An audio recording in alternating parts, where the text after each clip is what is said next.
Okay, well, obviously there's a lot of interest in what I'm going to say today. This is very, very nice. Before we get started, there are a lot of important people standing up here with me that have always supported the New Hampshire First in the Nation primary, and that is from the governor, who's standing behind me here. We have the party chairs, Ray Buckley, Democratic Committee Chair, and Chris Ager on the Republican side. We have some longtime proponents of the primary who have a historical perspective on this. Jim Splain is behind me here. Jim actually wrote the law in 1975 that said that the New Hampshire primary shall go at least 7 days before any similar event. And then Governor Meldrum Thompson signed that bill into law, and his son Tom is with us here today. And then also Cy Gregg is with us. Cy is the son of former Governor Hugh Gregg, who was a really strong proponent of the First in the Nation primary, worked hand in hand with Secretary of State Bill Gardner at the time, and actually wrote a book on why New Hampshire should be first. And if you haven't had a chance to read it, I would certainly do that. Also, my deputies here is Patty Lovejoy and Aaron Hennessy. And I could keep going on with introductions, but I better stop there. So hopefully I brought my reading glasses. So rarely is a press announcement conducted in the Hall of Flags, where we are standing today. This space is sacred, and it is a memorial to those New Hampshire soldiers who have fought for freedom and democracy. Behind me and on the walls around the room are the bullet-riddled, shrapnel-torn, and blood-stained flags carried into the major battles and skirmishes of the Civil War. New Hampshire soldiers associated with these flags fought against the worst form of oppression, and they fought to preserve the union of individual states. 125 of those soldiers were African American. The remaining flags and memorial rolls in the hall reflect subsequent wars to protect freedom, democracy, individual rights to vote, and the ability to run for office. This display is a reminder, a daily reminder, and a testament to the character, courage, and sacrifice of New Hampshire citizens. And it is fitting, just a few days after Veterans Day, that these remarks be delivered here. New Hampshire has held the First in the Nation presidential primary election for over 100 years. In fact, just last Monday, I attended the funeral of Sybil Dupuy, who was the great-granddaughter of Richard Bullock, a lifelong farmer and a Democratic state representative from Richmond, New Hampshire, who authored New Hampshire's presidential primary law 110 years ago. New Hampshire became the leadoff primary in 1920 by default, and it has been first ever since. Nearly 50 years ago, former Democratic State Senator Jim Splain, who I just introduced to you, helped protect that tradition by sponsoring the state law requiring the New Hampshire presidential primary be held at least 7 days before any similar event. We did not take the First in the Nation primary from anyone, and we will vigorously defend it. The First in the Nation status is now being challenged by the Democratic National Committee due to alleged concerns over the lack of racial diversity in this state. Their pundits have claimed that New Hampshire is too white, and by extension, too privileged. A couple of months ago, I heard a former chair of the DNC talk on a talk show asking the voters of New Hampshire if they knew what it was like to live on a dirt road. And the answer to that, of course, is yes, we do. And I would add that you cannot truly appreciate a dirt road until you have experienced one during a New Hampshire mud season. Using racial diversity as a cudgel in an attempt to rearrange the presidential nominating calendar is an ugly precedent. At what point does a state become too old, or too wealthy, or too educated, or too religious to hold an early primary. The truth is, there is no individual state that truly reflects the makeup of America, and no state is more American than any other state.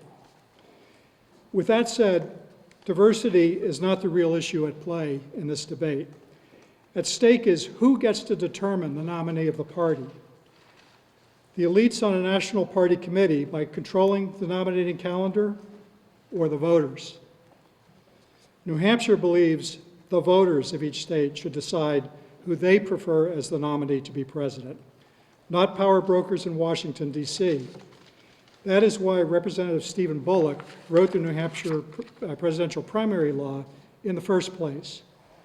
In New Hampshire, candidates of different ethnic backgrounds, genders, religions, and financial means have done well here, sometimes to the dismay of the national political parties.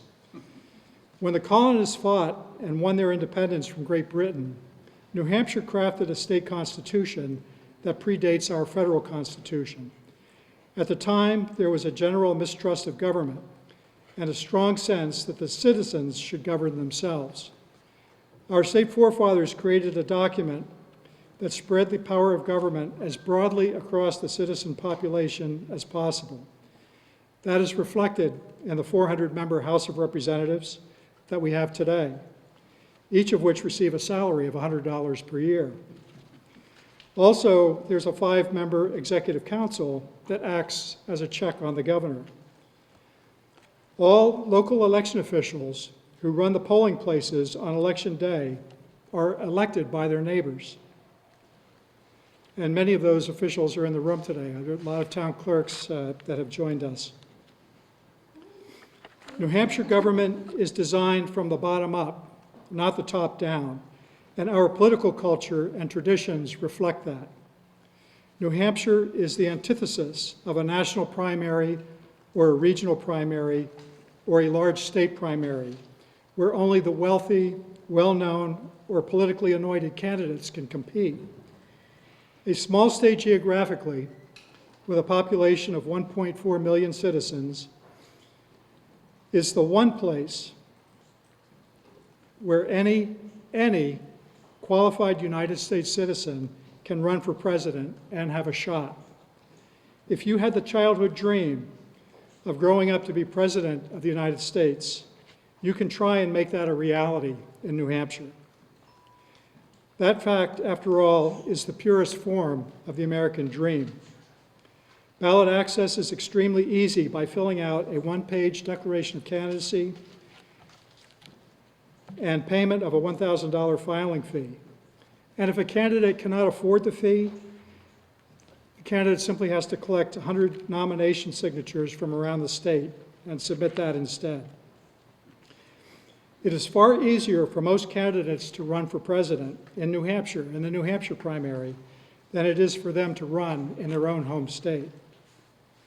The state has a receptive and engaged electorate, a trait that has developed and matured over the last 100 years. For a lesser-known candidate, being able to run in a leadoff primary is critical to their potential success. For the most part, they are serious candidates who believe they have something to offer the country, and New Hampshire voters will give them a shot. To bring my remarks full circle, New Hampshire still represents the values and the principles of the soldiers who carried these flags, and the government and political climate we have created here reflects the reason for their sacrifice and courage. In today's society, it seems that we are quick to eliminate traditions and ignore them. But I would like to think that 100 years from now, the people of this country will really be glad that we kept this one. Now, there are 21 candidates who have signed up to run in the Democratic primary, and that's an example of what that ballot is going to look like on Election Day. And then on the Republican side, we have 24. And I think that there are very few states in the country, if any, that have this level of competition in a presidential primary. With that said, the date of the New Hampshire First in the Nation presidential primary will be January 23rd, 2024. Boy, that was almost a big mistake. That date complies with our state statute, requiring our presidential primary to be at least 7 days before any similar event, and it preserves the position of the traditional Iowa caucus. And with that, I would like to ask Jim Splain to come up and make a couple of brief remarks, and then the governor.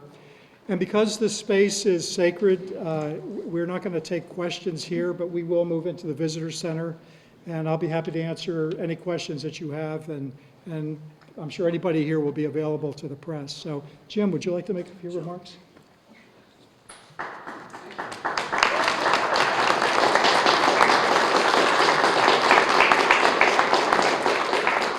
Thank you. 50 years is a long time, but I have enough breath, I think, to be able to say a couple of things about the law and about the work of the Secretary of State on this issue. It's one thing to have a law that says New Hampshire will be 7 days or more ahead of any other state. It's another job applying it. Former Secretary of State Bill Gardner did very well at waiting until the last minute, literally, to find out what the other states had done, what the national parties had done in setting their dates. And I'm sure that behind the scenes, following the Gardner tradition, the current Secretary of State, David Scanlon, did the same. By waiting patiently, until he found out exactly when the other states would be holding their scheduled events, Dave Scanlon has today set the date. And that's how we stay first, not just because of law, but people who have the artistry to be able to apply it. Lastly, I think that this election, and I've been involved in every election in one way or another, first as a small pup in 1960, delivering little flyers supporting John F. Kennedy to my neighborhood in Portsmouth. But I think that this election, more than any other that we've had, will be vital, important, and interesting on both sides. The Democratic National Committee failed in trying to stop New Hampshire. We are having a primary with, 21 candidates? And the Republicans are already underway, meeting voters one-on-one, face-to-face, eye-to-eye throughout the state to show their credentials for being president. That's what we're all about. It's going to be interesting in 2024. It's an easy date to forget because we haven't had it yet. But it's going to be fascinating for all of you. I kind of envy reporters of today to see what's going to be happening, not only in Iowa, not only nationally, but the lead-off primary here in New Hampshire, the first election of the 2024 season. That's a real election where people will be going into polls in the privacy of the booth, not on a postcard, not in a caucus, and voting their choice for President of the United States. Thank you. Thanks, Jim.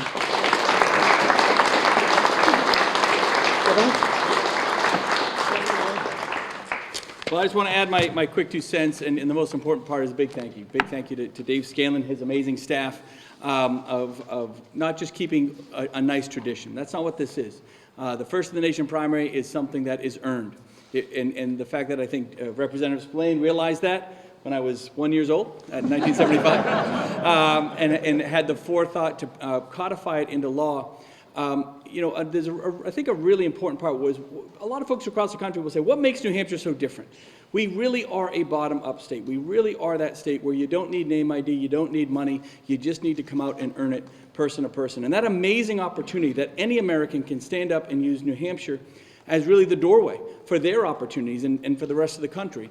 That's something that we take very seriously here and why we hold so true to it. That's why we have such high voter turnout, why we have such high voter participation in both the base parties as well as the independents, right? We have independents that will come out and vote because everyone has that opportunity to meet a candidate and have their voice be heard. You don't see that in many other states, and again, with our high voter turnout and the amazing opportunity, not just for New Hampshire, but for the rest of the country. I always say we're kind of that first filter for the rest of the country because we appreciate appreciate that not every citizen, not every business, not every living room can get filled with presidential candidates. So we take that responsibility on, I think, really seriously. It's not just about the Republicans. It's not just about the Democrats. It's really about everybody coming together and making sure that not just that we do it, but we really do it right.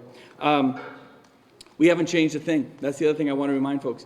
I know the Democrat National Committee tried to take it. We got pushback from folks in Iowa this year and all of that. We haven't changed a thing in New Hampshire. We're going first because our law says so, because we've earned it.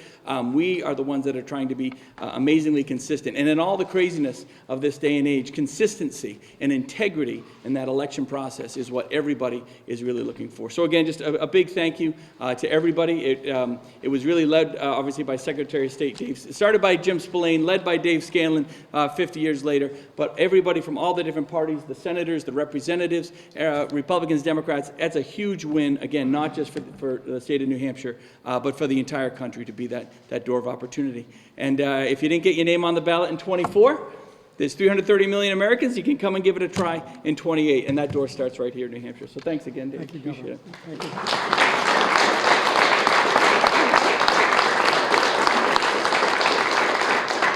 Okay, so with that, I'll be going into the Visitor Center, and if anybody wants to join me in there and ask questions, we'll be happy to answer them.